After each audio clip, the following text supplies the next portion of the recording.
First, they strike. The way that he destroyed that family from within, there's no other word I can find to describe him except evil. Then they pretend to grieve. Just phone somebody. Just let us know you're right. They appeal for help. He knew that there was no way that a person can come back from the dead and make a phone call and say, yes, everything's fine. But hide the truth. We do not understand why our daughter has been murdered. I didn't think there was no person on this earth could do that to a child. Tonight, Crocodile Tears. Help find whoever shot my husband. Please come forward.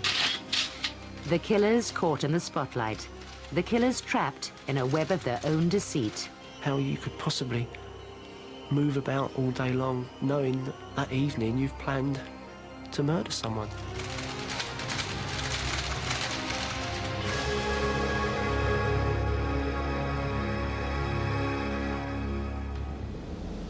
It was a unique case, and one that would remain a mystery for 8 years. It would finally be solved in an unprecedented sting by one woman's determination and a detective who was prepared to take the biggest gamble of his career. Cirencester? They got out of a plastic bag down on the water in Cirencester. A bag? Oh, I bet they've done her fingerprints already. It's been a long time, actually. It doesn't matter. What, in water? It doesn't matter. If it's her, it's her. It's not particularly unusual in this day and age for people to go missing. It is unusual for a married woman with 2 young children to go missing. November 1992, and 30-year-old businesswoman Rhonda Kay was reported missing from her family home in Newbury, Berkshire. She lived there with her husband Nick and their 2 children aged 2 and 6. The couple ran their own baby wear business from home and took in lodgers for extra money. Rhonda seemed to have everything going for her. Her disappearance was totally out of character. Police were baffled. It just didn't sound right to us that she should suddenly disappear in the morning. Her car was left behind, all her clothes was left behind, the bank accounts and so on hadn't been interfered with. Police have searched the canal at the back of the Kay's home, as well as the house itself and the surrounding area. A month into the investigation, and the hunt for Rhonda had failed to unearth any new evidence. There was no body and no new sightings. She's taken no money from her bank, and even her toothbrush is in place. All the indications were that Rhonda Kay had either harmed herself or somebody had harmed her. With the case at a dead end, police called a press conference in the hope of uncovering fresh leads. They asked Rhonda's husband Nick and her sister Rochelle to help with the appeal. And every now and then the kids ask me where she is, and I just want to be able to tell the kids she's gone away and she's safe and know that it's the truth. Every night I can come up with another story. I mean, it's so difficult for me to be able to assess what's happened to her or what she's done. During the police investigation, it emerged that there had been trouble at the family home. 2 days before she went missing, Rhonda had found her husband Nick in bed with her lodger, Karen Scott, and had asked her to leave. It was the second time Rhonda had caught Nick having an affair, and the next day she consulted a solicitor about divorcing him.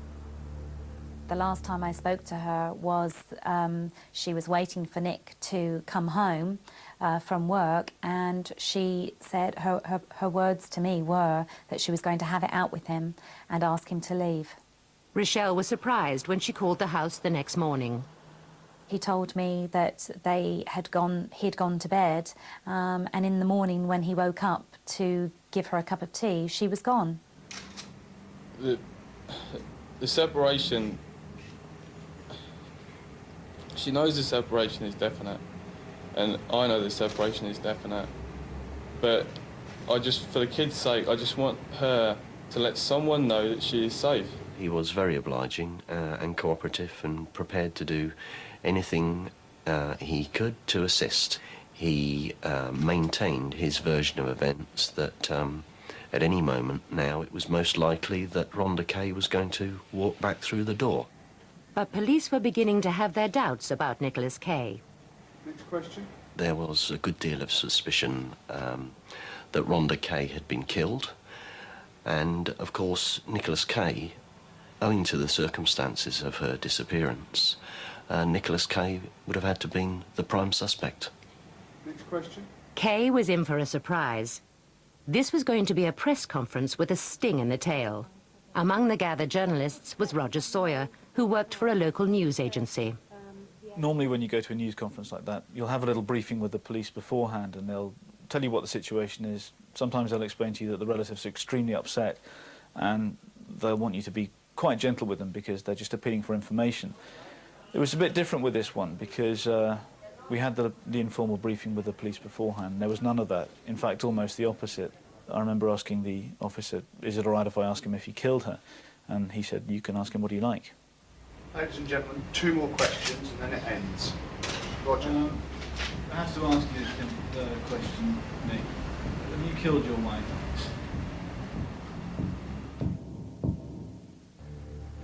Rhonda Kay had mysteriously disappeared from her family home in Newbury, Berkshire. The finger of suspicion was pointing at her husband. Gentlemen, 2 more questions and then it ends. At a press conference, a journalist was given the go-ahead to ask the question everyone wanted answered. You killed your wife. What do you think? I was a bit surprised by that, but I just asked him then, please answer the question. No, I have not killed my wife. I was really pleased that that particular question did come out because it was one of the questions that I wanted to ask myself. I didn't expect the answer that he gave. I would have liked a much more sincere and concerned answer. I think a lot of people watching that interview would have expected to see some genuine signs of distress on his part. What do you think? And his response, to me, answered the question of his guilt. And the anger within me just brewed to such a degree that I just felt that I was going to explode. I came out of it thereafter feeling much the same as when I went into it. I suspected that she had been murdered, and I felt it was only a matter of time before we found her body. The appeal may have reinforced people's suspicions, but it brought forward no witnesses or new leads. There was simply nothing for the police to work on. Kay was free to go. He returned home to the house that he had shared with his wife, but now shared with his lover, Karen Scott. In fact, it would emerge that she had returned to the house just 2 days after Rhonda went missing, and that Rhonda's possessions had been sold or burnt. I understood very clearly that Rhonda was never going to come back. Kay later married Karen Scott. It would be good news to hear. We've really had a belly full of all this, to be honest. With no body and no evidence, the investigation into Rhonda's disappearance went cold. For 7 years, there were no sightings of Rhonda. Rochelle was battling to keep the investigation alive, but despite routine police reviews, the case had come to nothing. As the years rolled by, I had to resign myself to the fact that there was a possibility that she may never be found. But things were about to change. Autumn 1999, and Rhonda's case was reviewed by Detective Superintendent Trevor Davis. When I first reviewed the case, I looked at likely suspects. And of course, who was the person with motive? Nicholas Kay. Who was the person with opportunity? Nicholas Kay. And if you put those together with the circumstances that prevailed at the time, in other words, he'd just been discovered for the second time having an affair in quite a reasonably short period of time, he had to become the major suspect. He assured me that it would be his last major case before he retired, and that he would do everything in his power to get me the answers that I so desperately needed. There was no forensic evidence that had come to light that was going to implicate Nicholas Kay, and therefore my conclusion was that if we were going to get to the bottom of Rhonda's disappearance, then it had to come from him, and probably him alone. Davis came up with a groundbreaking plan. The police had recently been given new powers to bug private homes if there was no other way of obtaining evidence. He was given the official go-ahead to mount a covert surveillance operation on Kay's home. Bugs were planted in the kitchen, bedroom and bathroom. It was an extraordinary gamble. It may well have been within the family that they never ever spoke about it, so it needed a catalyst to bring that to the fore. That catalyst would be Rochelle. Davis scripted a phone call during which Rochelle would tell Kay that remains had been found. She would give the minimum amount of information in the hope that anything Kay said would incriminate him. I had to make him believe that it was me speaking normally and convince him that a body had been found. And the pressure of knowing that my words were so important was tremendous. It was a high-risk strategy. They had to get it right first time. There would be no second chances. Rochelle would make the call to Kay, but not engage in conversation.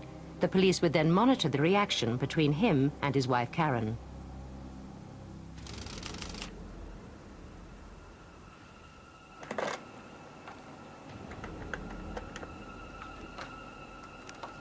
Hello, Nick. It's Rochelle. The police have been down to see me. They found some remains and have taken some DNA samples. I hope they get you this time, you bastard. What the surveillance team were about to hear was dynamite. What? That was Rochelle. What? That was Rochelle. What did she say? Hold on a minute. Got her out of the plastic bag down on the water in Cirencester. A bag? Oh, I bet they've done her fingerprints already. It's been down there a long time. It doesn't matter. Yeah, it'll all be circumstantial though, won't it? Oh, God. I can't take this. Yes, but putting it in a plastic bag looks suspicious. If they look in the bottom of the river, there's pebbles. The first thing you should have discussed it with me. I mean, I don't think you're telling me the truth. I don't think you use gloves. Why wouldn't I use gloves? It became apparent to me that I was actually listening to a confession from his own mouth. You don't know it. They could have found slight forensic evidence in the van. They could have found slight forensic evidence on the walls in the bedroom as well. No. Have you heard about that light that picks up? You know, I mean, I had a hell of a job getting the carpet sorted. You know, that Hoover, that thing, I must have been on it for over an hour. I must have done all of it. As the information came out about the likelihood of what had happened to Rhonda, the evidence was getting stronger and stronger. Bloody Rochelle. Sorry? Bloody Rochelle. After 48 hours, police felt that at last they had enough evidence to arrest Kay. Nicholas Kay said that he knew that the house had been bugged and that he said certain things as a joke meant for the police, who he knew were listening. That was an absolute nonsense. When we looked at the tapes overall, it was more than evident that it was no joke. Nicholas Kay was charged with the murder of his wife, Rhonda. There was no evidence to implicate his current wife, Karen. In the recorded conversations, there were references to a body in water near Cirencester. Police divers searched local gravel pits, but found nothing. In a 30-square-mile area, the chances of ever finding Rhonda's body are remote. With no body or forensic evidence, for the first time ever, a whole case would depend entirely on taped evidence. Kay continued to maintain his innocence, but the recordings were to seal his fate. However, possibly influenced by the fact that no body had ever been found, the jury returned a surprise verdict of manslaughter, not murder.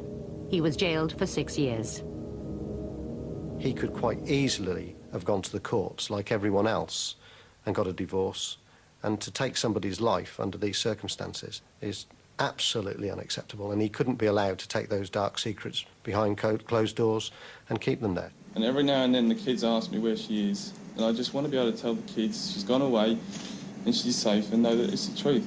He knew that there was no way that a person can come back from the dead and make a phone call and say, yes, everything's fine. He just did it for the cameras and to get a sympathy vote. You killed your wife.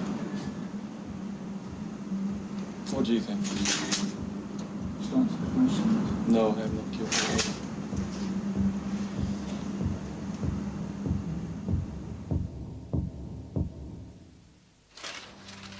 There are more than 800 murders a year in Britain, and every year there are dozens of police press appeals. But in the last decade, there have been at least 17 cases of killers crying crocodile tears. Some people, like Vincent Shilton, even staged their own media appeals. Come home. Or if you don't want to come home, just phone somebody. Just let us know you're all right. For the watching public, it was an emotional plea for the safe return of his missing girlfriend, 23-year-old Lisa Blunt, the the mother of 4 young children. But Shilton was lying. He'd already killed Lisa in a drunken brawl and taken her body to a nearby wood where he'd soaked it in petrol and set it alight. Just let us know you're right. But police arrested Shilton and he confessed. He was convicted of manslaughter and sentenced to 8 years. Mitchell Quay went one step further and mounted his own media campaign when his wife and the mother of 2 young children disappeared. One day, either Lindsay's going to walk into a police station or someone's going to see Lindsay. Quay was the #1 suspect, but publicly protested his innocence, even appearing on This Morning. Obviously, the question has to be put, and I know what your answer's going to be, but, I mean, did you kill her? No. No, I just wish someone had listened to me. No one has listened to me since this has begun. After 15 months, he took his publicity campaign one stage further. I will not stop until they either apologise to me or I get compensated because I think I deserved it. I've been branded a murderer in this town by them. But in the end, Quay couldn't keep up the charade. After 36 hours of police questioning, he finally cracked and confessed to Lindsay's murder. He led police to where he'd dumped her dismembered body.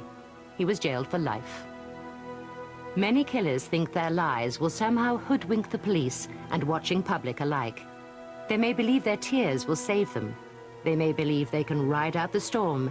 They may even court the limelight, hoping to deflect suspicion from themselves. But in some cases, it's the very appeal they make that leads directly to their downfall. The children of Robert Wignall, grief-stricken and baffled by the brutal murder of the father they loved. I can't find any motive whatsoever why anyone would have done this. I've never known my father to raise his hand or even argue with anyone. Addleston, Surrey, and a romantic walk in the woods ended in murder for 55-year-old Bob Wignall. Bob had gone with his wife Sandra to feed some fox cubs when he was attacked and stabbed several times in the chest. Sandra managed to escape. They'd been married for less than a year. It's one of those things where everybody says that he's a nice guy, and he genuinely was. He never got upset with the children or his grandchildren. Absolutely idolised his grandchildren. Bob had been distraught when Rose, his wife of 30 years, had died of cancer. But then he met Sandra, and on Christmas Eve in 1991, they married. I think everybody was genuinely happy for Bob, that we really thought that he'd found a little bit of happiness again. Sandra gave police a description of 3 men she said attacked her husband. Senior Investigating Officer Pat Crossan was called to the scene. So you look for a motive. Was it robbery? Was it revenge? Was it an argument that had got out of hand? But there was no information leading to any of those. So it just appeared to be a motiveless crime. It's beyond belief. You can't take it in at all. I've never known my father to raise his hand or even argue with anyone. You seem to be on automatic pilot through the whole thing. It's as if you're living somebody else's life. It's not your life anymore. I would urge anybody that even thinks they might know something to come forward. Bob's 3 children, Debbie, Denise and Dean, took part in the appeal, but Sandra was too distraught. Now, you've got to understand that it's a very daunting thing for people to go before the media. They're not trained for it, they're not accustomed to it. And so you cannot make a judgment about why people do or they don't participate. She was now part of our family, and she'd been through this terrible thing. And we tried to help her deal with her grief as well. A month into the investigation and with police looking for new leads, a crime appeals program staged a reconstruction of the murder using actors. Sandra agreed for her voice to be used in the appeal. We were standing talking, and from behind Bob's back, I saw these 3 boys. Have you seen a puppy boxer, mate? No dogs around here, I'm afraid. They just seemed to appear from nowhere. I thought one of them was coming after me, that I actually ran to the bottom of the motorway. I didn't know what to do. I was absolutely terrified. As a result of the appeal, police received dozens of calls. but one in particular stood out. An anonymous caller told detectives they should be looking not for 3 men, but 2. He made another startling claim. He was very, very persistent in saying that it was Sandra Wignall was the key to solving this crime. He made a significant comment to me that she was an evil woman, and that if I had her followed, she would take me to the address where these men could be found. Bob Wignall had been stabbed to death while on a woodland walk with his wife, Sandra. The man investigating the murder, then Detective Superintendent Pat Crossan, had been suspicious of Bob's wife, Sandra, from day one. Robert Wignall was murdered near the spot where I'm now standing, and his body was dumped about 10 feet behind me. There were certain inconsistencies coming through. First of all, how did she find the body 10 or 15 minutes later in a dark wood, some distance away from where the attack had taken place? Why, for example, did she not run off in the opposite direction, where there were lights from houses, to seek help? The police mounted a surveillance operation to follow Sandra Wignall. Sandra's secret world was about to unravel. Police discovered that just 9 days after marrying Bob, she was back with a former lover, Terry Bewley. The relationship with that man was such that she would do anything that that man had asked her to do. If he said to drive naked to a given spot, she would do it. He invited other men to have sexual relationships with her in his presence, and she agreed to that. She obtained money, legitimately I might add, and gave it to him. She was totally besotted by him. The police investigated Bewley's background and uncovered some alarming details. Terry Bewley was a cold, cunning and calculated individual who had a previous conviction for murder. Police were convinced that Bewley was involved in the murder. They also discovered that 3 months after marrying Bob, Sandra Wignall had persuaded him to take out a life insurance policy for £21,000. But Bob had begun to suspect his wife was having an affair. He confronted her about it just a week before he was murdered. Police followed Sandra Wignall to Bewley's house 50 miles away, where they arrested the pair and another man, Bewley's lodger, Martin Hughes. When questioned, Hughes admitted being the anonymous caller. He had recognized Sandra Wignall's voice on the appeals program. She was a regular visitor at Bewley's house.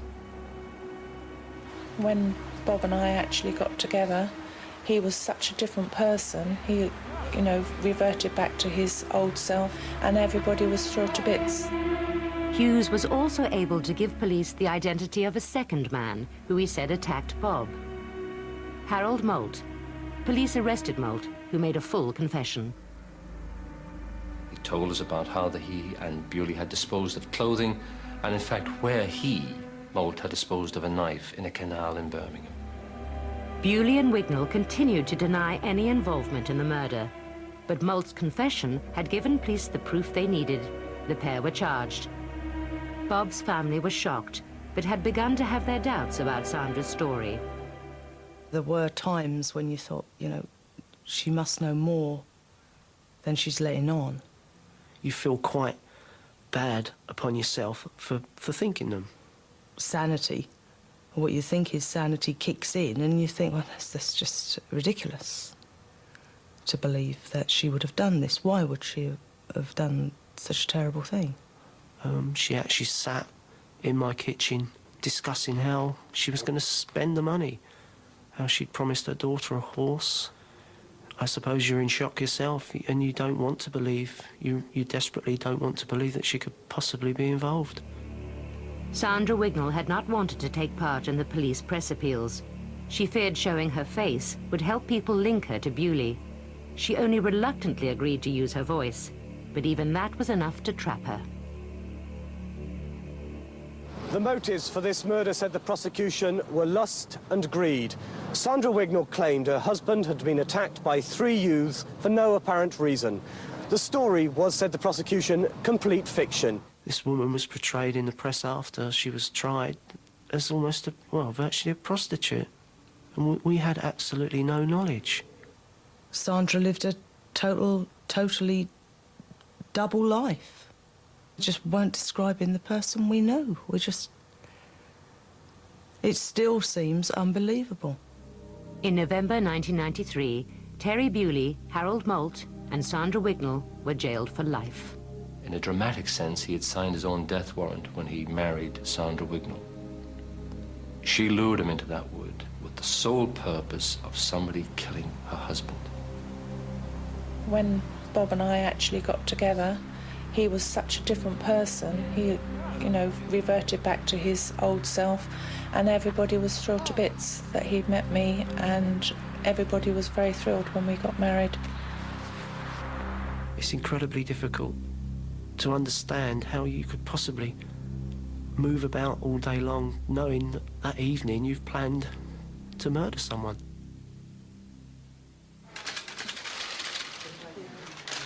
Jean Dado faced the cameras after her husband had been shot in an apparently motiveless murder. I would just like to say, anybody out there knows anything or has seen anything that could help find whoever shot my husband, would please come forward. 52-year-old financial advisor Terry Dado was shot at point-blank range as he opened the front door of their home. And I just heard the pain. Dado's apparently heartfelt appeal was a sham. With the help of Roger, her son from a previous marriage, she had made an incredible 11 attempts on her husband's life before finally succeeding with a hitman. With her marriage in trouble, she had not wanted to share the nest egg she and her husband had built up. Dado and her son were sentenced to 18 years for conspiracy to murder. The hitman was jailed for life. 10 years on, Dado still maintains her innocence. A personal appeal from victims' family or friends can maximize publicity, but it's a daunting experience, and people react in different ways, whether guilty or innocent.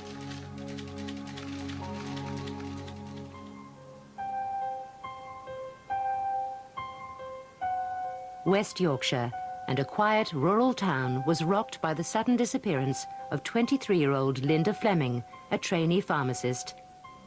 Linda, who lived with her parents, had failed to turn up for work. After 24 hours and with no news of her whereabouts, her father reported her missing. She loved her family, she was devoted to her family, and seemed to be much closer to Dad than to Mum. She was Daddy's girl. She loved her boyfriend Stuart. They were going to get engaged. 6 days later, and with still no clues to go on, Linda's boyfriend Stuart, father Derek, and brother Stuart appealed for information.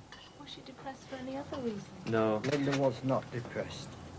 And I do not want anybody to even think that Linda was depressed. For the gathered journalists, it seemed an all-too-familiar routine. Many were fearing the worst. The press conference took place at a time when there'd been quite a few briefings where members of murder victims' families had given conferences and had turned out to be the killers. So we were looking at all three of them and wondering which one of them might be the murderer. Linda, wherever you are, or for whatever reason, please come home or just ring. We all love you and we want you home with us. None of us suspected Derek for 1 second, and we certainly didn't suspect his son Stuart. So we were all looking at Linda's boyfriend thinking, was it him? She was down at my house, and Mum and Dad knew she was there. She was staying over. She would even ring to tell them she was staying over, even though they knew she was there. Whereas Derek had been crying and was shaking and was visibly upset and obviously devastated, Stuart was very straight, very calm. There were no tears. The appeal was disappointing. It brought no new leads or sightings of Linda. Police stepped up the search. So far, an extensive search by mounted police, tracker dogs and the helicopter has found no trace of Linda. The police were far more concerned than they would normally be for your commoner garden missing from home. I think everyone believed right from the beginning that something more sinister was afoot with this case. 3 days later, their worst fears were confirmed when the body of a young woman was found on the moors 5 miles away. It was identified as Linda's. The pathologist reported that she had died as a result of multiple blows to the head with a heavy blunt instrument. The call for further help from the public remains, with the belief that it may now take just one piece of evidence to trap Linda's killer. There had been no sexual assault or robbery, and with no obvious motive, police began to suspect that Linda had been killed by someone close to her. People started to look around and say, well, who on earth could that be? The spotlight fell on the last people known to have seen Linda alive, her family and her boyfriend. The community was stunned. Forensic scientists were sent into their homes. The search at Linda's boyfriend's house produced no evidence. He was in the clear. But during the search of the Fleming family home, there was a shocking discovery: microscopic specks of blood. There was, I recall, blood staining between the tiles on some of the grouting. There was a small amount of staining within a cupboard in the utility room, and there was a stain on a peg bag which was subjected to DNA analysis. At lunchtime today, detectives announced that a 51-year-old local man had been arrested in connection with Linda Fleming's murder. Linda's brother was in the clear because of an alibi. Police arrested her father, Derek. I confess, we were all pretty staggered by that, because you just don't hear about fathers murdering their grown-up daughters. Then came a second breakthrough. A search of Fleming's car produced more traces of blood. There was also blood under the laces of his shoes. He was now the prime suspect in his daughter's murder. The net was closing in. Fleming's account of his whereabouts on the day Linda disappeared didn't add up. He said that he'd returned home at around about 8:15. They confronted him with the fact that his wife and their neighbour had said that he'd returned at about 10 and that they were there. And so it was that Fleming then changed his account and said, oh, well, I must have returned home twice. Police questioned Fleming for nearly 3 days. He continued to deny any involvement in the murder. Without more evidence, they would have to release him in less than 3 hours. Then came the results. The blood was Linda's. Police presented Fleming with the damning evidence. And then, and only then, did Fleming ever admit that Linda had been there and that she had died there. Fleming claimed that Linda had died when he pushed her during a violent argument. He said he'd hit her with a hammer and disposed of her body to make it look like she'd been attacked by a stranger. This contradicted the pathologist's report, which stated that Linda had received at least 9 blows to the head while she was alive. Fleming would change his story several times. Suddenly the picture that we had of Derek Fleming being this pillar of respectability, being this family man, was shattered. It turned out this happy, married family man had been carrying on an affair for 16 years with a former work colleague. It was speculated that Linda had found out about her father's affair and was about to reveal all. Derek Fleming turned out to be a control freak who ruled his family with an iron fist, if you like. It's a cliche, but it's true. He was an absolute tyrant in the home. Derek Fleming was convicted of murder and sentenced to life imprisonment. Linda, wherever you are, or for whatever reason, please come home or just ring. We all love you. It emerged that Fleming had been reluctant to take part in the police press appeal, an appeal that was later to be dramatically turned against him. In an unusual step, his apparently grief-stricken plea was played to the judge and jury during his trial. He practiced a cruel and arrogant deception on his family at a time when they must have been aging with anxiety over Linda's fate. But this was, first and foremost, a lie. This press conference showed, we suggested, just how controlled he could be, because that quivering of the lip, that crocodile tear, was wholly bogus. It was the act of a man who was trying to save his own skin. Linda, wherever you are, or for whatever reason, please come home or just ring. We all love you and we want you home with us. Not everyone breaks down in front of the cameras. Sean Jenkins, flanked by his wife, was the model of calm control as he appealed for help after his foster daughter, Billy Jo, was found murdered. As a family, we are totally devastated. We do not understand why our daughter has been murdered or what the motive could possibly be. 13-year-old Billy Jo had been bludgeoned to death as she painted the patio doors of the family home in East Sussex. We appeal to anyone who thinks they have any information about this crime to contact the police urgently. Now that we have attended this press conference today, I would ask the media to respect my family's privacy. Jenkins claimed there had been a prowler, but he was convicted on forensic evidence and sentenced to life. Like many killers, he thought he could escape justice by manipulating the media and police. It was Manchester's biggest police investigation since the Moors murders. It's a very, very sensitive thing to a lot of people in the Northwest, you know, children going missing. May Bank Holiday weekend, schoolboy Jamie Lavis goes missing. How can an 8-year-old child, and bear in mind he was only just 8 years of age, how long can he survive out on his own, unsupported? Openshaw, a run-down suburb of Manchester. This was Jamie's home and playground. On Monday the 5th of May, he went out to play, but didn't come back. We was looking for him. Up until tea time, we thought he was just messing about, playing hide and seek or whatever. And then when it got late, about 8 o'clock, it was really starting to worry people. My mum, she was shaking. When my dad came home, she just broke down. She says, we need to find him. It's getting late, it's getting dark. And then it got to 10 o'clock, we had to phone the police.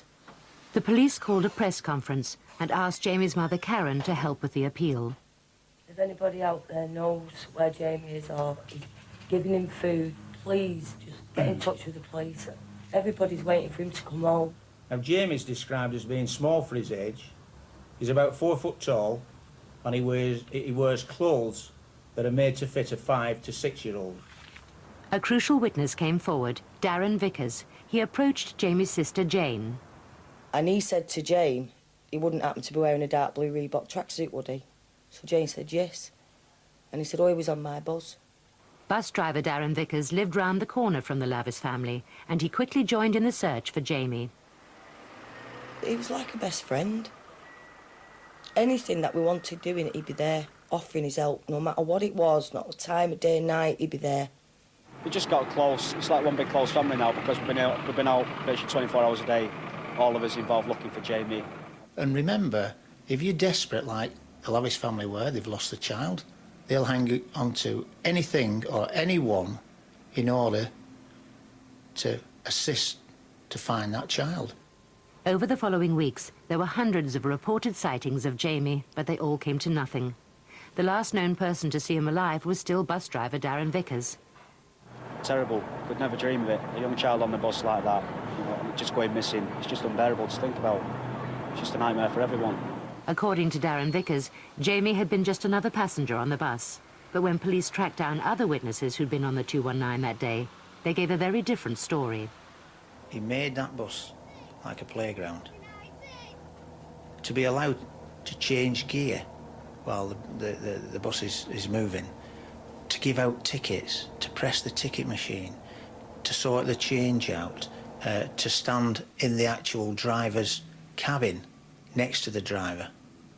All these things, if you are a young boy, are very, very attractive. In fact, Jamie had spent over 6 hours on the bus that day. According to Darren Vickers, Jamie had an all-day saver ticket, so he'd allowed him to stay on.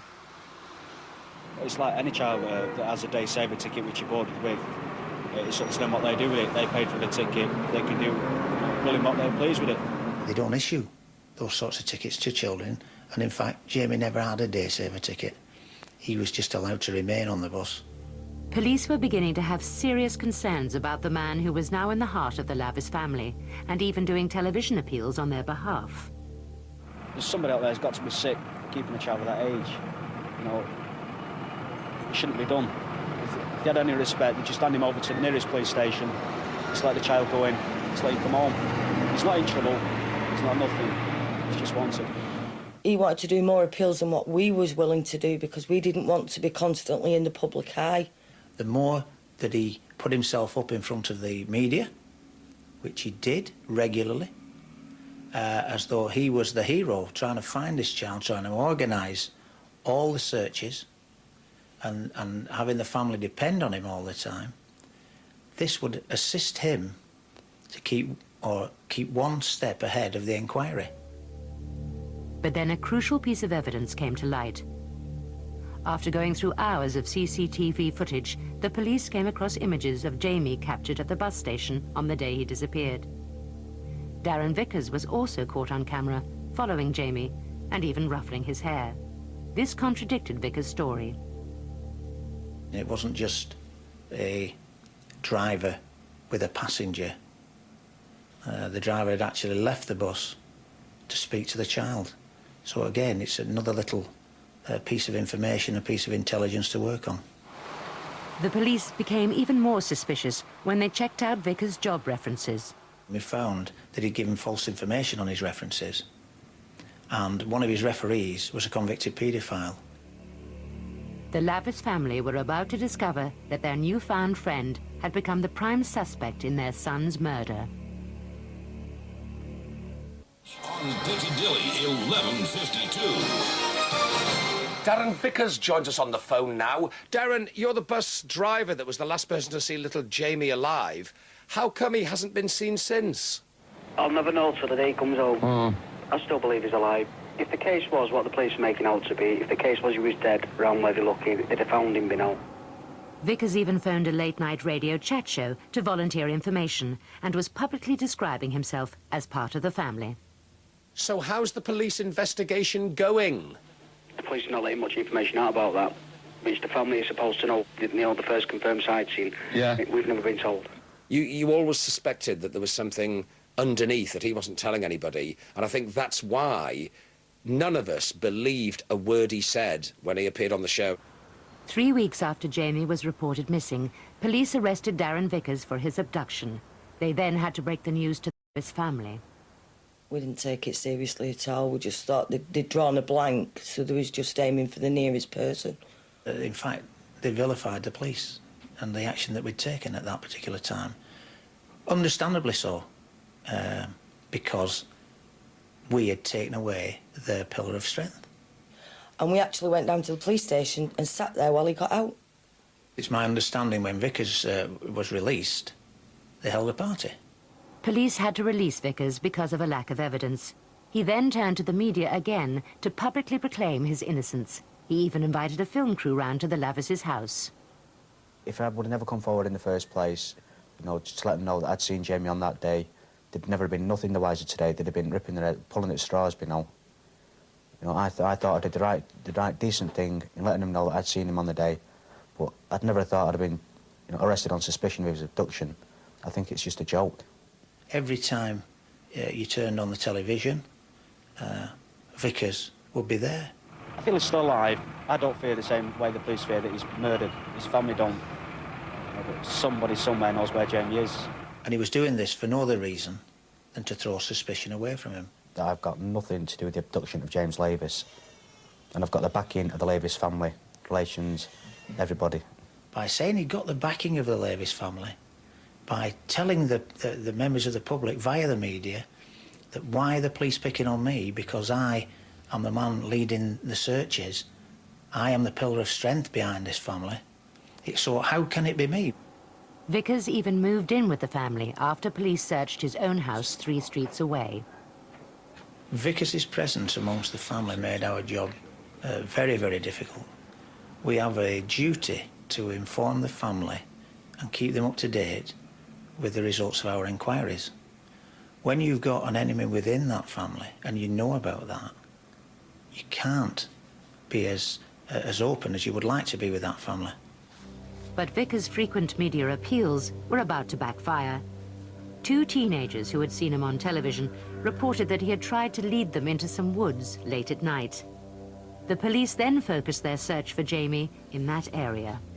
This is the area where we found the tarpaulin, which covered clothing similar to the one that had been described by Jamie's mother.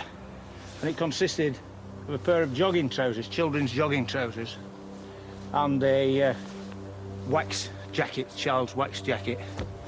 We scooped it up, put it into a bag, took it back to the police station, and then, when they laid it out to dry, we found the jawbone.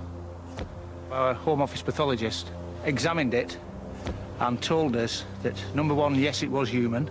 Number two, the size of it indicated it being a child's around the age of the child we were looking for. That's Jamie. DNA tests proved that it had been Jamie's. His body had been dismembered and the remains scattered. Police were able to break down Vickers' alibi by showing that he had not been with his family that night, as he had claimed. Police officer said, we've found the remains, we've had it tested, and it's Jamie. And I said, no, it's not. I said, no, it's not Jamie, and I wouldn't believe it for months. I wouldn't accept it that it was Jamie. In fact, because of the fact of the state that they found it in, I didn't think there was no person on this earth could do that to a child. Because we didn't find all of what was of Jamie. We didn't find all his clothes and we didn't find all his body. Vickers denied abducting and murdering Jamie, but his betrayal and manipulation of the family wasn't over. During the trial, he tried to pin the blame on Jamie's father. My dad was in total shock. He just couldn't believe that someone was trying to say that he killed his own flesh and blood. If my dad was anything, he worshipped his kids. But Vickers didn't stop there. He also claimed that he'd been having an affair with Karen and that she was carrying his child. And he wanted blood tests to prove it was his child. So I did blood tests just to satisfy him, because I couldn't stand his eyes going in the back of my head every time I went to the trial. Just to prove to everybody, because people was whispering behind us backs, writing graffiti on walls that I'd slept with my son's murderer. He's a control freak. He likes the feeling of control. He was controlling the family, he was controlling the media, and he was trying to control our inquiries. Right up to the end. For 5 months, Vickers had wept crocodile tears with the family, falsely raising their hopes while trying to save his own skin. I've got nothing to do with the abduction of James Lavis. In April 1999, he was sentenced to life.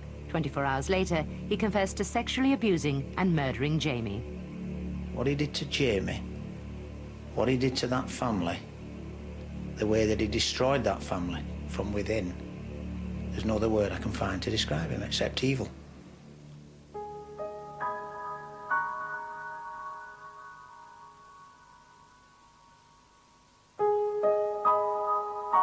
I go up to that cemetery and I think, I'm buying him flowers for Christmas when I should be buying him toys. And I'll never forgive Darren Vickers for what he's done. To kill a child, but to dismember him and bury him is the most sickening thing that anybody could ever do to somebody.